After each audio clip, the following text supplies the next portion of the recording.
Good morning. My name is Mary Adkins-Carty. This is Cindy Burke. We are members of the UUFC Diversity and Social Justice Coalition.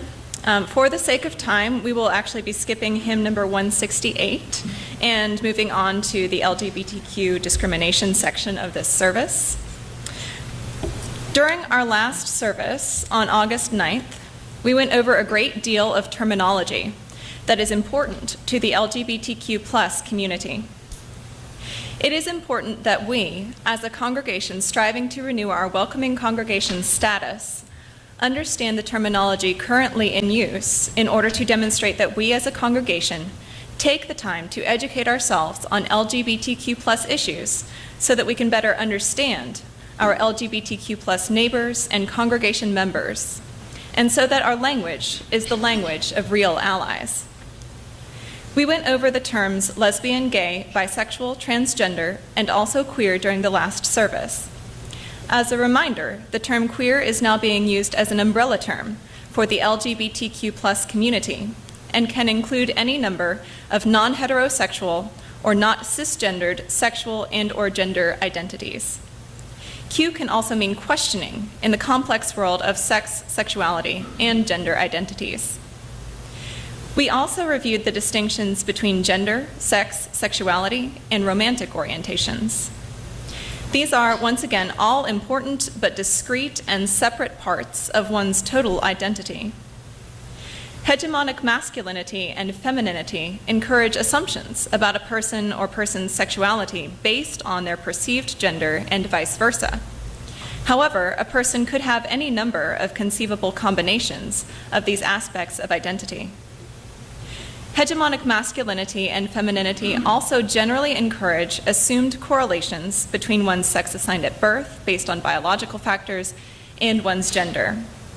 Generally, hegemonic gender identities are still pervasive, though beginning to break down in society, and females are assumed to have character traits such as passivity and gentleness, while males are assumed to have character traits such as aggressiveness and toughness.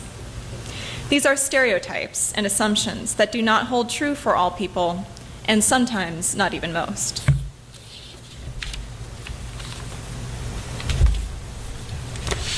How about that fall weather? Loving it. Okay. Last time we talked about how being born male or female or other doesn't necessarily determine gender, and that gender is a social construct.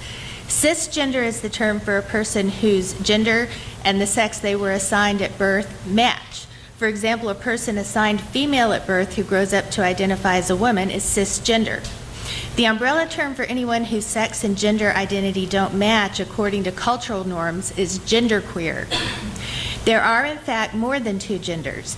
People who identify as genderqueer, agender, gender neutral, or gender fluid demonstrate how much of a myth the gender binary is, and that the entire spectrum of genders is actually fluid. It's important to remember that a person who cross-dresses is not necessarily someone with a transgender or genderqueer identity. Misgendering is the act of referring to a transgender or genderqueer person as any gender other than the one they identify with, and this includes their preferred pronouns such as he, she, ze, and they. Bathroom policing based on assumptions of gender is another form of misgendering, and these aren't things that we want to do as LGBTQ+ allies. Another topic that we talked about last time is that sexual orientation doesn't necessarily determine romantic orientation. And there are distinctions between monosexuality, which includes gay, lesbian, and straight people who are attracted to only one sex or gender, and polysexuality, which includes pansexual, omnisexual, and bisexual people. Asexual people do not experience sexual attraction. Gray sexual people may only experience it infrequently or if there's a strong emotional bond. Romantic orientations, this gets confusing, use the same prefixes as sexual orientations, and they come in as many varieties. But these orientations have to do with emotional, intellectual, or even spiritual attraction rather than physical. You can self-identify as multiple romantic, sexual, and gender identities. It's all just a matter of what is right for you as an individual. I know this is a lot to take in, and believe me, we don't expect you to be perfect. Mistakes, especially when they come from allies, are opportunities to have really important conversations. You making a mistake means that you were doing something, you were trying, and that's the first step toward understanding.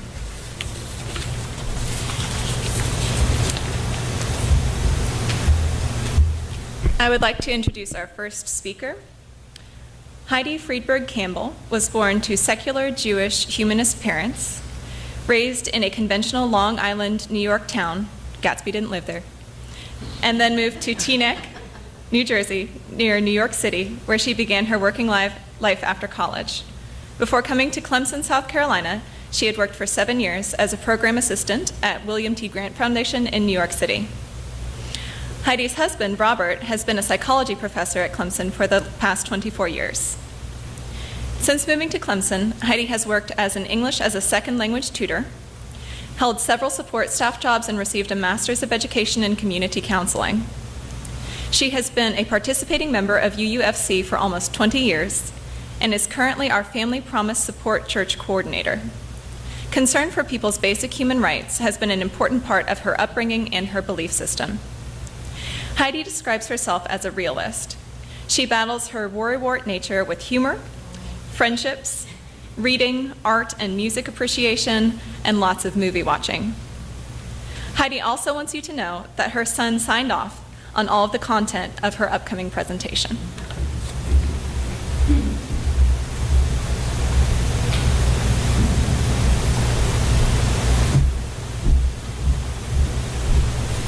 Hi there. It's been exactly 2 years since we received a long letter from our only child. The daughter, the girl we thought we knew, was not a girl.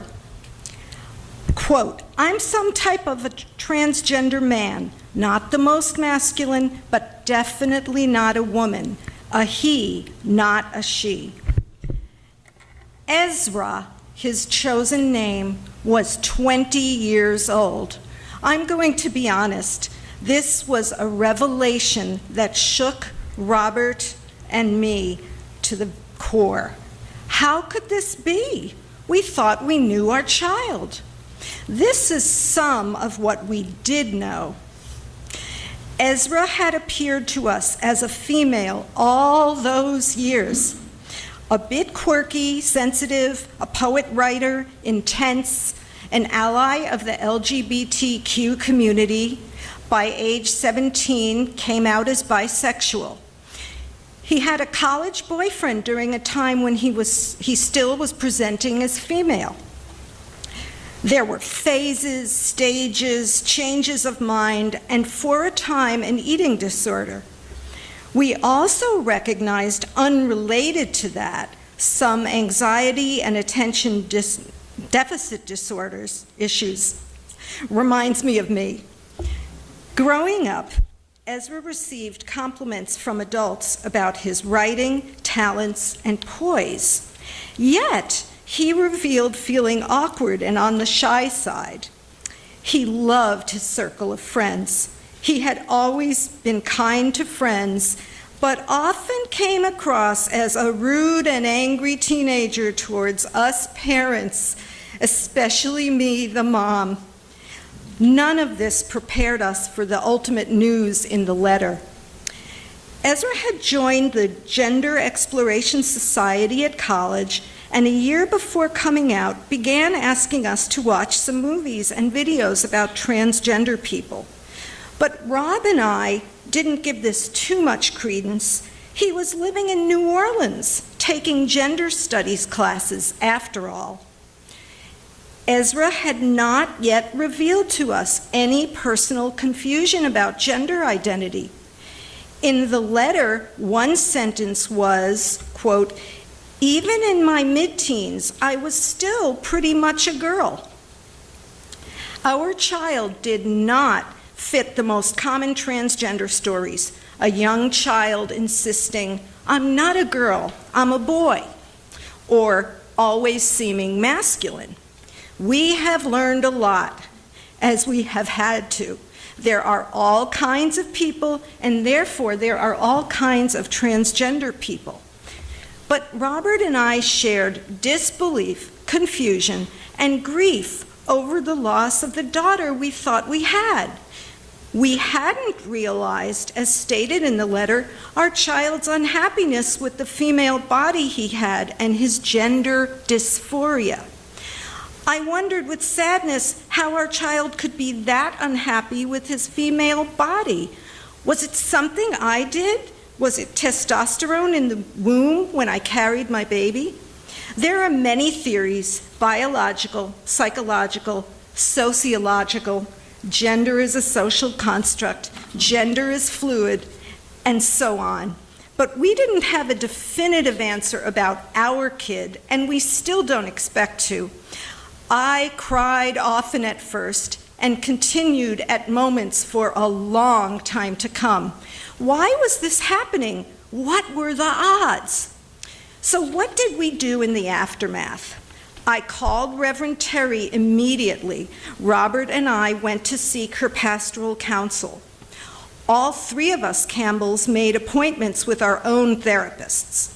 I joined online Facebook support groups for parents of transgender children, youth, and young adults. I wrote to various experts. We both read and did Google searches almost daily, me obsessively for a while. We watched transition videos made by transgender men. It was more helpful for me to learn from other parents of transgender children in the support groups. The members were from all religions, backgrounds, belief systems, and personalities. No one parenting style, no single reason for this, no blame. We were looking for a pat answer as to why our kid had a transgender identity at this stage of life and where it might lead. One very important thing we did was stay in contact with Ezra from the very first, asking him to be patient with us. He was just disclosing this at age 20. He had been thinking about it for maybe a few years, but it was news to us. We insisted he seek therapy for 6 months before beginning the testosterone treatments he wanted immediately. He needed our financial support as well as our love. We began calling him his new name and gradually used the male pronoun more instead of just the name. We asked Ezra to just cut us a break a while. We expressed that we were concerned about his well-being, loved him very much, and always would. But we would ask, "Are you sure?" We had several such conversations in person and on the phone. Ezra did engage in therapy for about 5 months, and then, as he insisted on beginning the testosterone, we met with his therapist as a family. We knew this was really happening. Our child is a transgender male, and his gender expression included some femme aspects also, which only made it more complicated for us anyway. But the most important thing I learned and can impart, he was and is the same person. Our supposed daughter was gone, but our child was not. What else did we do? We waited a year before having Ezra send a letter about himself to Robert's mother, along with a cover letter from us. We knew this was going to be difficult for her. She is a theologically liberal but socially conservative member of a United Church of Christ church in Houston and was 91 years old. But yay, she attended Ezra's graduation this past May and has attempted acceptance because, quote, "there's nothing I can do about it," end quote. Although she'll never understand, she loves her grandchild. This brings me to the overused mantra, "it is what it is." Overused, and I can't say I love it, but it can be helpful. Since Ezra's coming out, we were gradually disclosing the news to small groups and individual friends, including several of you. I finally put it all out there on Facebook. It was a huge step for me. Many people, including many of you here, were caring, generous, and sensitive to both Ezra and to Rob and me. I became a protective mama bear to those who could only express horror. I was, and still am, a vulnerable parent toward any who would wonder why this was a big deal for Rob and me. A few responses were, "Yay, congratulations to Ezra for his bravery. This is wonderful to embrace who he really is." It was great for Ezra to have discovered himself and live authentically. But there's a lot of history with our child we thought was a girl, and now a lot of legal, medical, social, emotional, and financial hurdles for him and us helping him. We were relieved early on when we had the support of one of Rob's 3 brothers.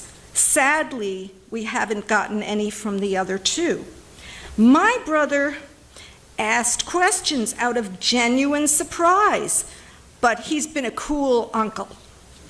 Meanwhile, it was Ezra's own responsibility to come out to friends, acquaintances, cousins, professors, and others when he wanted to. Now it's a done deal. So here comes the good news. Number 1, Ezra is closer to us now than before during the teen years. He is more appreciative of us as the flawed but decent, generous parents we are. Not saying he doesn't get annoyed with us sometimes, and we with him, but it's a better relationship between us. We would never have abandoned or rejected our child. Sadly, too many parents do, and none should. Number 2, Ezra's getting the male transgender top surgery he wants next January with a renowned Florida surgeon. The result will help match how Ez feels inside with his own body, outer body. Who would go through such serious surgery to remove breasts and the accompanying discomfort, pain meds, recovery time, and the cost of all this just because of a trend, phase, or on a whim? I'll be there with him. I'll be nervous for sure. It's major surgery after all, but I want to be there to help during that milestone. Another benefit for Ezra will be less misgendering or confused looks from strangers. And in 3 years, he will need another major surgery, which is necessary to prevent certain cancer risks, but that's down the road. Number 3, the changes physically on testosterone are gradual. At first, it was weird for Rob and me, noting vocal and appearance changes, subtle and not so subtle. Now, we just see Ezra as Ezra. We've come a long way, baby. Number 4, I can't stress enough, this is not the same as being a cisgender gay or lesbian person. There are even more challenges and hurdles, but ultimate triumphs too. We've learned that transgender people are more at peace when they can be themselves, and we parents should not worry so much about how hard life will be for them. That's a difficult one for me, being a worrier. Thanks for this opportunity to express my own personal journey as a parent of a transgender young adult. I am speaking my reality. You might hear from other parents with a different story. Some have had an easier time, some more difficult. We're all human. Transgender individuals are human and deserve respect, care, and acceptance. Their parents are also human. There is and was a grieving process. But again, we know we never lost our child, and have a son whose name is Ezra. We're impressed with him, the strides he's made and will make in his life. And P.S., great news. He's moving into a nice new apartment and safer neighborhood in New Orleans next week. Yay.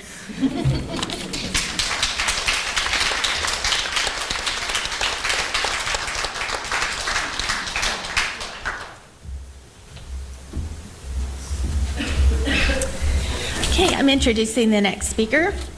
My friend Ivy is a genderqueer activist who has been heavily involved in LGBTQ plus movements for over a decade. Z is a co-founder and program director of Gender Benders, the largest transgender support and advocacy group in South Carolina, and also the only one in the upstate.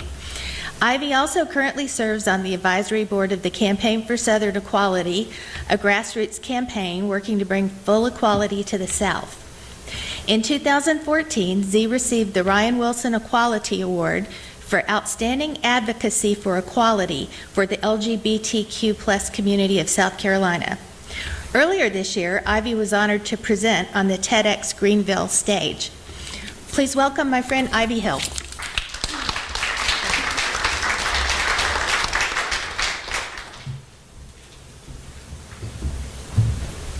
Oh, goodness. Good morning. Good morning. How about Heidi? I don't know. Can we clap again? Can we do that? I have been crying all morning, and I don't have any tissues, so we'll see how this goes. But, gosh, what a beautiful story, and what a lucky son you have. We work with so many people who don't have parents who are there for them, and you're going to help them recover from surgery, and that's just such a beautiful story. All right, that's enough. I'm going to cry more. There are tissues on the podium. Oh, there are. All right. Good to know. So y'all make me really nervous, and I really hate speaking in front of people, though I find myself in this position from time to time. My name's Ivy, and I use the gender-neutral pronouns Z, here, and here's. So Z replaces he or she, here replaces him or her, and here's replaces his or hers. If you're not there yet, it's okay. They, them, and there also works just fine. I think that that's important to talk about because there are some things that we should be aware of in order to make our language more inclusive. And language is important. So I don't like lectures. I think they're kind of boring. I don't have anything written out that I'm going to read to you, though that does help me not lose my train of thought when I do that. And I really think that what we get the most out of is when we just have conversation with each other. So I want to be sure to leave plenty of time for that, to talk about what y'all want to talk about these things. Did everybody get a handout like this? Does everybody have a writing utensil? Awesome. So I want to talk a little bit about this for a minute. Raise your hand if you're familiar with the gender unicorn already. I know you. We're getting married in less than a month. All right, cool. So the end with the circle on it is almost none at all, none. The end with the arrow on it is all the way, a whole lot, yes, more please. So I think that there are a couple important things to talk about this, then we're going to do a little exercise with it. All of these things operate completely independently of each other. No one dictates what the other is going to be. And you get to put an X where you feel like you belong on each one of these lines, not one out of every category, because to embrace femininity does not mean that you can't also embrace masculinity, like maybe Ezra. I don't know. So if you would, take a minute, go ahead and put some X's on these lines where you feel like you fit. Then we'll talk about it.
Are we good?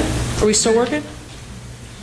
All right, cool. So if you're comfortable sharing it with your neighbors, leave your paper open and look at each other's. If you're not comfortable with that, just fold it up so you don't have to share that with people if you're not comfortable with it.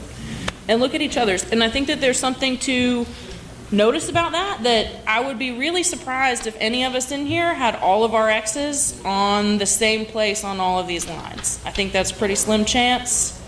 You want to look at each other's and see if y'all are exactly the same?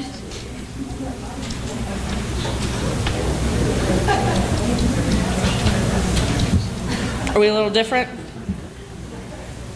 I see folks back there checking it out.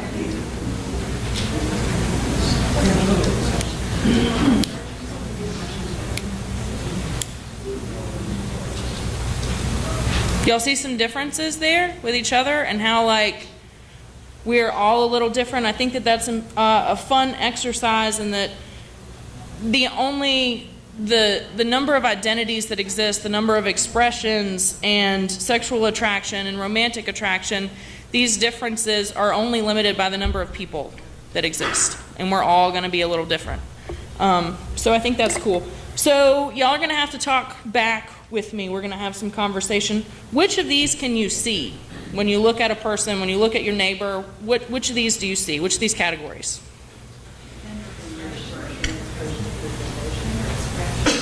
I hear expression. Did I hear anything else? It's the only one? See, when I was listening to what y'all went over last time, I was like, why do you even have me here? Y'all already know everything. That's great. So you're right, that is the only one that we can see. And which one of these dictates what pronouns a person prefers? Identity? Right. And we can't see that. So, and I hate gendered language so much, but it's in so much that we say and do, we don't even notice it. And it's very, very rare that we actually ask a person what pronouns that they prefer. We just assume all the time. That's just our baseline. And we're making those assumptions about who a person is based on what clothes they're wearing or how they carry themselves or their voice or hip to shoulder ratio or facial hair or a number of other things that go into that. And that's problematic. So really, we should be asking each other all the time what pronouns we prefer. When you meet somebody who you're going to have that conversation with, like who you're going to have an ongoing relationship with, it's important to ask. That way you know when you're respecting folks. So, which of these dictate who you love or who you're going to be in a relationship with?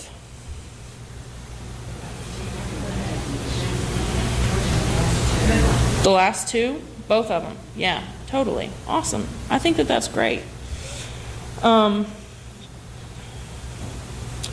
already went over a lot of this, and y'all went over a lot of the stuff that I was going to talk about in the beginning that you already know, which I think is awesome.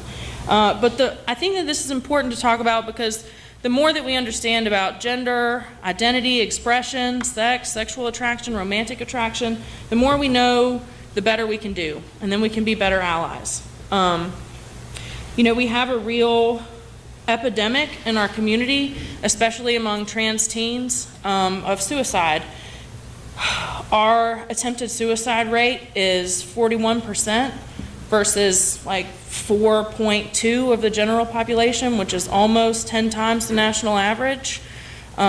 Statistics show that if we can keep our kids alive, like the kids that we work with in the gender benders, the kids that are at your church here who are struggling with these things, if we can keep them alive until they're 24, their chances of survival, not committing suicide, go way, way up. So I think that that's important to talk about as we surround the kids down here and tell this awesome story this morning. I mean, I think y'all are doing some amazing things to already carry these values for your children in the congregation and your communities here. So I want to encourage you to really continue that and continue to learn and keep an open mind.